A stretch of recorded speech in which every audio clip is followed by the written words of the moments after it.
Congress and Crypto Season 4, an uphill battle. Crypto policy efforts would make great TV, Ron Hammond, Director of Government Relations for the Blockchain Association, writes, "Why isn't this a TV show already?"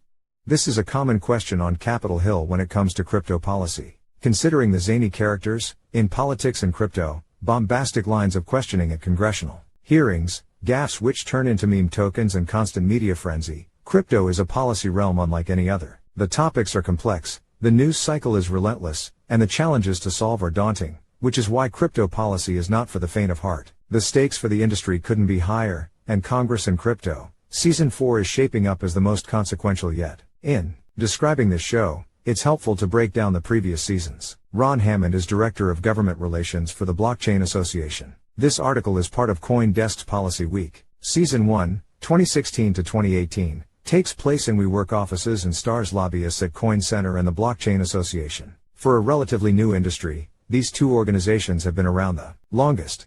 The handful of tech and privacy-focused policy wonks spend their days strategizing how to break down the complex topic of cryptocurrency to members of Congress who are double their age and the Capitol Hill staffers who are half it. Season 2, 2019 to 2021, takes place on the heels of the announcement of Facebook's Libra project and ends with the infamous infrastructure fight episode. During the climax, the industry rallies together to attempt to defeat a crypto tax provision tucked into President Joe Biden's hallmark legislation, the bipartisan infrastructure bill. The cast of characters grows into an ensemble, and each crypto faction splinters the ecosystem further. See also, DM, A Dream Deferred?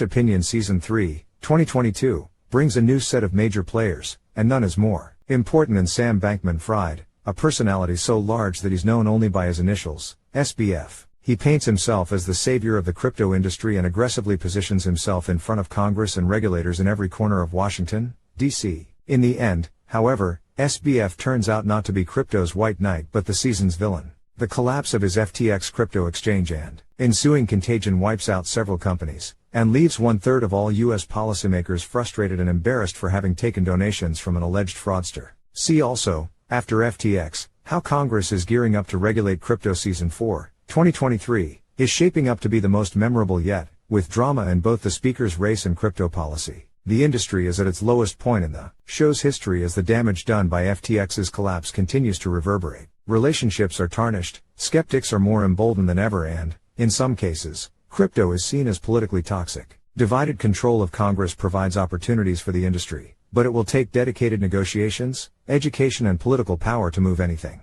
Fortunately, these are familiar challenges for the industry. Every step in crypto policy is a brutal, bruising slog, but that is also what makes the back and forth so fun to watch. As the lights go up, in one corner stands Representative Patrick McHenry, RNC, now chair of the House Financial Services Committee.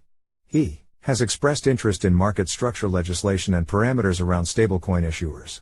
Dealing with those two issues may garner a hefty amount of support from both sides of the aisle. In the other corner stands Senator Sherrod Brown, Democrat Ohio, McHenry's crypto polar opposite. While it's difficult to see either protagonist finding common ground on sound crypto policy, many of the promising bills introduced in the 117th Congress were bipartisan. Perhaps this season will bring that theme forward and this odd couple will find joy in collaboration. Season 4 will also see the departure of many characters in Washington. Cabinet secretaries will depart, companies will shed their lobbyists, organizations will falter in the bear market and policymakers will pivot to other more pressing concerns as the year progresses. Regardless of those comings and goings, crypto is here for good. While the craziness of the day-to-day news is what makes this sector attractive, crypto has also proven to be resilient as an industry, and its main characters relentless. This season will include new characters including former Treasury employee Representative French Hill, Republican Arkansas, and Rhodes Scholar Representative Jim Himes, D-Con. These members, and several others, are seen as some of the sharpest minds in Congress, their backgrounds in